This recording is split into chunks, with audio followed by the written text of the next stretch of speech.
बिस्मिल्लाहिर्रहमानिर्रहीम। अस्सलामु अलैकुम वरहमतुल्लाहि वबरकातुहू। आबिद राजा चैनल की तरफ से आज मैं अपने दोस्तों को रसूलुल्लाह सल्लल्लाहु अलैहि व आलिहि वसल्लम का एक फरमान बताऊंगा।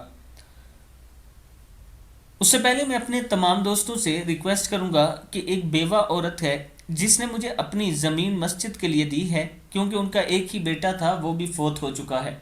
अब वो बेटे के नाम पर मस्जिद बनवाना चाहती हैं। मैं अपने दोस्तों से गुजारिश करूंगा कि आप दोस्त तावन करें ताकि ये मस्जिद बन सके। और ये बात याद रखना, जो पैसा आप किसी भी मस्जिद में लगाते हैं इसका सवाब ही आपको क़यामत तक मिलता रहेगा।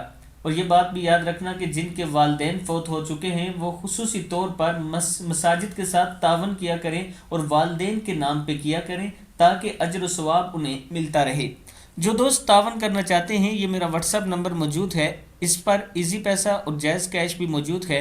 ये पाकिस्तान से आप किसी भी वक्त कर सकते हैं। और जो लोग दूसरे ममालिक से करना चाहते हैं, व्हाट्सएप पर मुझसे रब्ता करें, मैं आपको अकाउंट नंबर दे सकता हूँ।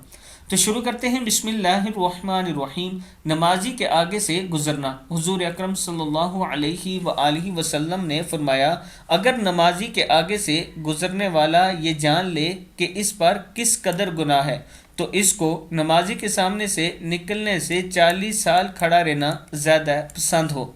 यानी अगर आप ये जान लें कि नमाजी के आगे से गुजरने का कितना गुनाह है, तो आप नमाजी के आगे से ना गुजरें बल्कि 40 साल तक वहाँ खड़े रहें।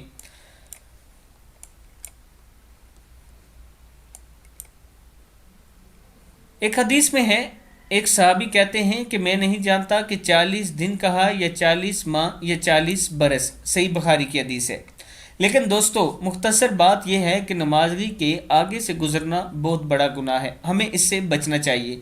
और हमें यह भी एहतियात करनी चाहिए कि फ़र्ज़ नमाज और सुन्नतों के अलावा अगर हम नवाफिल वगैरह पढ़ते हैं तो ऐसी जगह खड़े होकर पढ़ें कि हमारे सामने से किसी को गुजरना ना पड़े।